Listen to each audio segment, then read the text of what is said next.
Dari dulu sampai sekarang, mall menjadi tempat yang terfavorit bagi semua orang.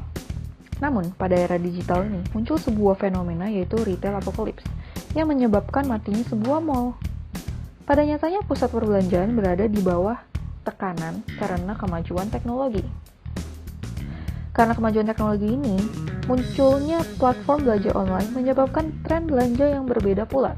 Masyarakat cenderung ke mall bukan untuk sekadar shopping, melainkan untuk rekreasi dan interaksi sosial. Lalu kenapa mereka lebih memilih online shopping?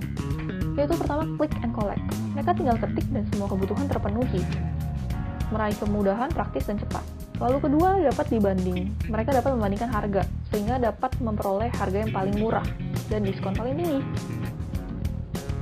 Lalu, dengan begitu, bagaimana pusat perbelanjaan dapat resilient terhadap determinasi teknologi?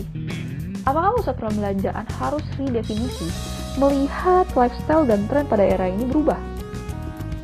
Lalu, yang kedua, apakah toko fisik tetap diperlukan?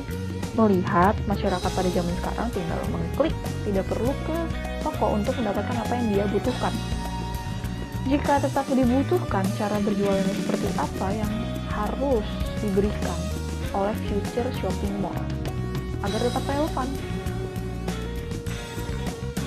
Untuk mendapatkan indikator atau metode perancangan yang menjawab bagaimana pusat perbelanjaan dapat resilient terhadap determinasi teknologi, hal yang tidak tercover oleh online menjadi sebuah indikator yang membentuk mall yang resilient. Yaitu kekurangan dari online shop ya ada dalam standar, dua aspek yaitu standar dan sense. Standar, mereka tidak dapat mencoba barang sehingga tidak mendapat kesesuaian, dan sense-nya yaitu experience-nya. Lalu yang pertama, masalahnya adalah offline selalu versus dengan online. Mereka selalu bersaing. Bagaimana jika kedua hal tersebut digabung, di-merge, agar hal positif dari offline dan positif dari online sama-sama didapat dari future shopping mall. Yang kedua, Last Anchor sudah tidak relevan dan tutup.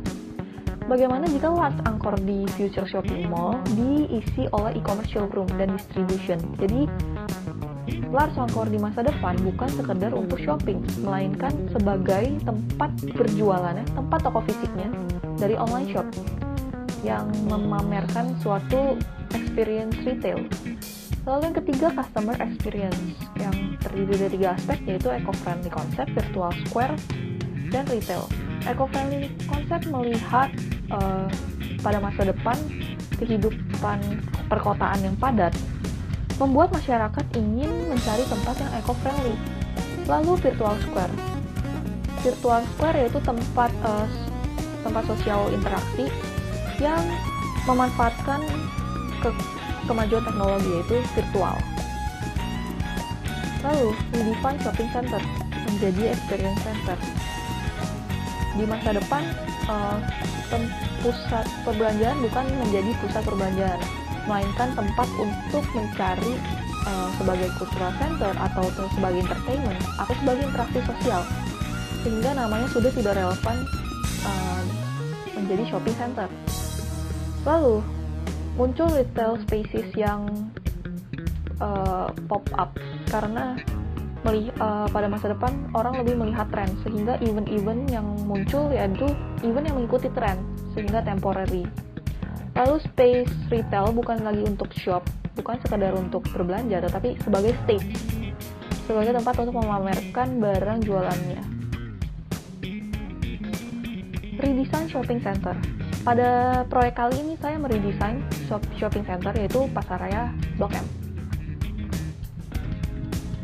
Pasaraya Blok M yang kita tahu kawasan Blok M sendiri memiliki citra kawasan Little Tokyo, Jepang-Jepangan, dengan terkenal dengan art dan entertainment-nya, kulinerinya, nightlife-nya.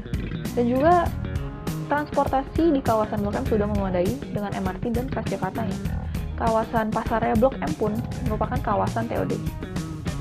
Ini merupakan aktivitas sekitar dari Pasaraya Blok M, dan kita lihat mixed use.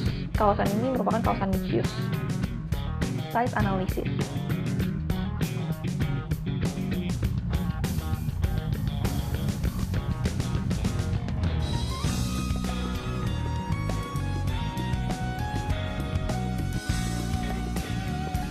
scene, dan program. Konsepnya adalah virtual square dan dengan flexible event. Oleh karena itu masanya memiliki void, yaitu void yang sebelah kiri, yang kecil, dan yang besar. Void yang kiri merupakan tempat untuk event-event temporary dan dipenuhi dengan pop-up stages dan temporary retail. Lalu terdapat food and beverage di bagian outdoor area yang langsung terkoneksi dengan farm to table, rooftop gardening terkoneksi ya. Lalu terdapat void yang besar sebagai hall dan event-event besar yang di sekelilingnya merupakan e-commerce showroom dan distribution.